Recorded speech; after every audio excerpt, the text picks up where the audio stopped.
Sa syudad sa Naga, tunga ang panginabuhi sa mga tao. Adunay arangan o adunay galisod. Adunay kabataan nga eskwela o adunay kalaboy-laboy lamang. Wala sila'y makaon o walay magamit tungod sa kalisod sa kinabuhi. Maka-eskwela pabaka sila. Napabaka sila'y kaugmaon.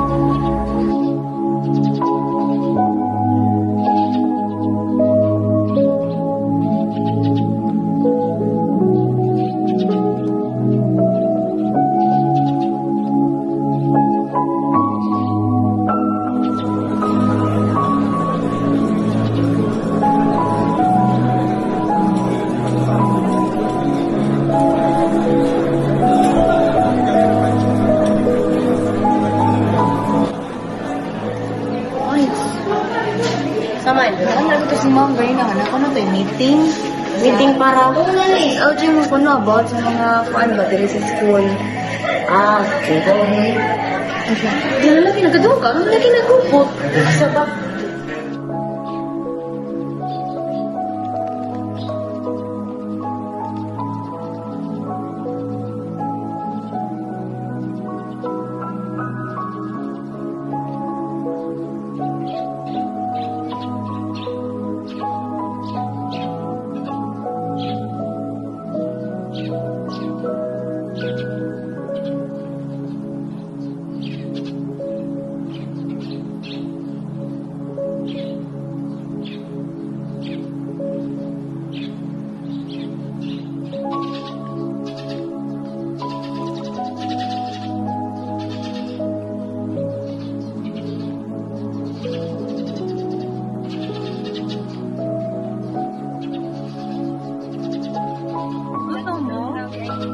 Pagkaon? Ako, ang pagkaon ha. Ay, ramo ha.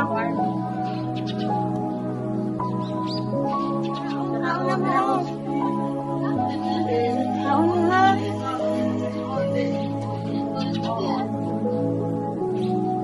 Salamat yung kayo. Okay ra. Yung kayo,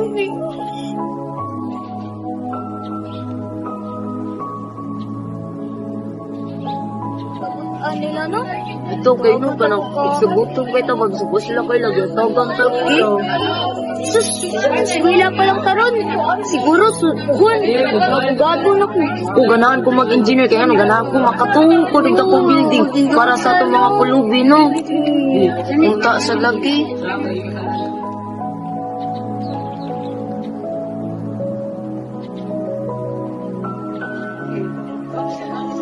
Wala nila, no? Ito din yung mga television. Saan ko lang mga ginikanan, anak? Mo lagi. Nagdanaw ta ko ba? Tapos kasi nagpalandi. Di man ka sa mag-engineer. Sayang. Silahan mo. Para dyan. Yan. Tunay mo andun. Ako mag-engineer. Paplano ta? Sige. Sige.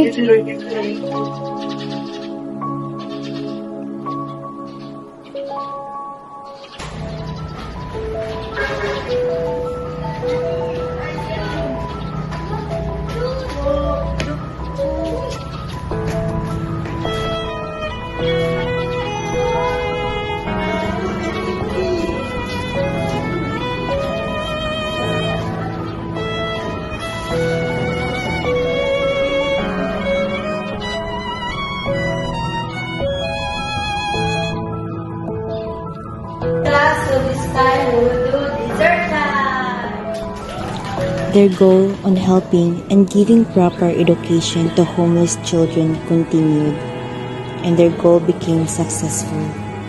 They became their torch that lightens up their paths and dreams. Okay, class. Level na. Pwede na mo muli. They are the instruments that was sent by God to help our pag-asa ng bayan to make kalambuan.